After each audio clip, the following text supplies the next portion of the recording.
दोस्तों, इस वीडियो में आप जिस लड़की के बारे में सुनने वाले हैं उसका नाम है मनीषा। उम्र सिर्फ 19 साल। स्वभाव से शांत और शर्मीली, जिसकी पूरी दुनिया उसके घर और परिवार तक ही सिमटी हुई थी।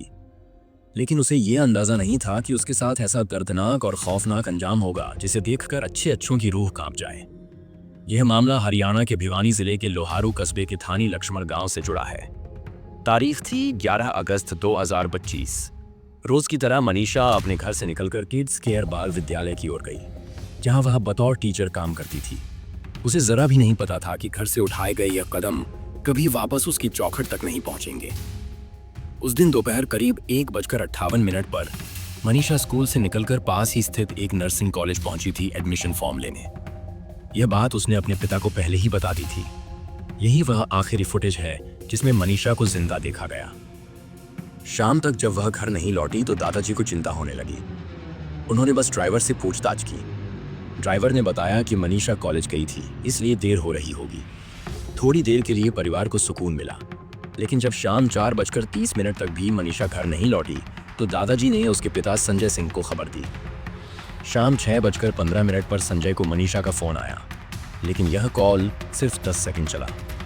उधर से कोई आवाज नहीं आई और फिर फोन स्विच ऑफ हो गया। इसके बाद जब घर पर पता किया गया तो मनीषा अब तक नहीं पहुंची थी।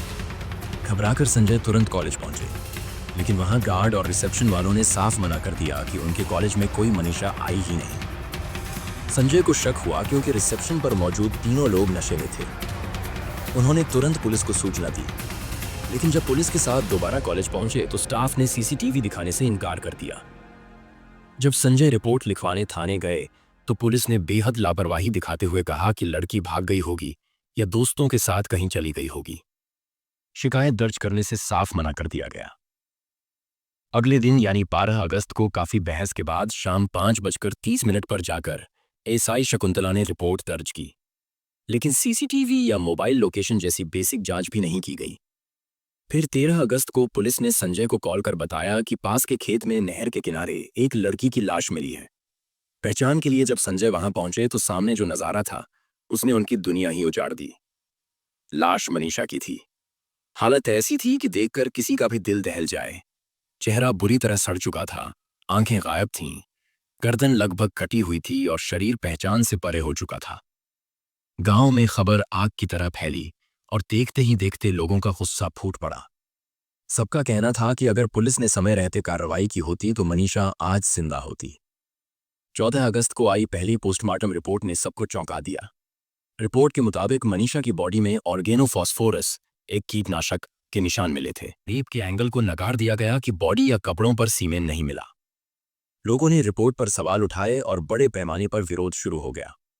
दबाव में आकर सरकार ने केस को रोहतक पीजीआई में दोबारा पोस्टमार्टम के लिए भेजा, लेकिन वहां की रिपोर्ट और भी उलझाने वाली थी। उसमें लिखा गया कि गले के कट के निशान किसी जंगली जानवर के हो सकते हैं और चेहरे की हालत भी जानवरों की वजह से बिगड़ी है। परिवार ने इसे मानने से इनकार कर दिया। उनकी मांग थी कि जब तक असली अपराधी पकड़े नहीं जाएंगे वे अंतिम संस्कार नहीं करेंगे। 18 अगस्त को पुलिस ने अचानक एक नोट मिलने का दावा किया, जिसे मनीषा का बताया गया, क्योंकि अगर नोट पहले से था तो उसे छुपाकर क्यों रखा गया। बढ़ते दबाव के बीच सीएम ने ट्वीट कर कहा कि केस की सीबीआई जांच होगी और एम्स में तीसरा पोस्टमार्टम कराया जाएगा। लेकिन सच ये है कि शुरुआत से ही जांच में इतनी लापरवाहियां और गड़बड़ियां हुई कि असली हथियारों तक पहुंचना लगभग नामुमकिन हो चुका है। जांच के कई अहम पहलू कभी सामने नहीं लाए गए। कॉलेज का सीसीटीवी समय पर नहीं लिया गया। मनीषा का phone, call record, last location trace नहीं किया गया। मौके पर मिले टायर के निशान, शराब की बोतल, जूतियों के फोरेंसिक टेस्ट तक नहीं कराए गए। दोनों पोस्टमार्टम रिपोर्ट्स आपस में मेल ही नहीं खाती। एक रिपोर्ट कहती है आंखें गायब थीं, दूसरी में लिखा गया कि कॉर्निया डिकम्पोज हुआ था। एक रिपोर्ट में कपड़ों पर स्ट्रगल के साइन थे, दूसरी में नहीं। यह विरोधाभास साफ दिखाता है कि या तो जानबूझकर रिपोर्ट बदली गई या फिर जल्दबाजी में सब कुछ गड़बड़ हुआ। वैज्ञानिक नजरिए से भी मौत का टाइमिंग संदिग्ध है। पोस्टमार्टम रिपोर्ट कहती है कि मौत 2 से 3 दिन पुरानी थी, लेकिन बॉडी पर मैगट्स न मिलने से लगता है कि मौत 24 घंटे के अंदर ही हुई थी। इतने सारे सवाल आज भी अनुत्तरित हैं। क्या मनीषा के साथ वाकई रेप और हत्या हुई थी, या फिर सच्चाई को दबाने के लिए झूठी कहानियां गढ़ी गईं? एक बात तो साफ है, ये केस हमारे सिस्टम की पोल खोलता है। इंसाफ के नाम पर सिर्फ खाना पूर्ति हुई है और असली गुनहगार आज भी आजाद घूम रहा है।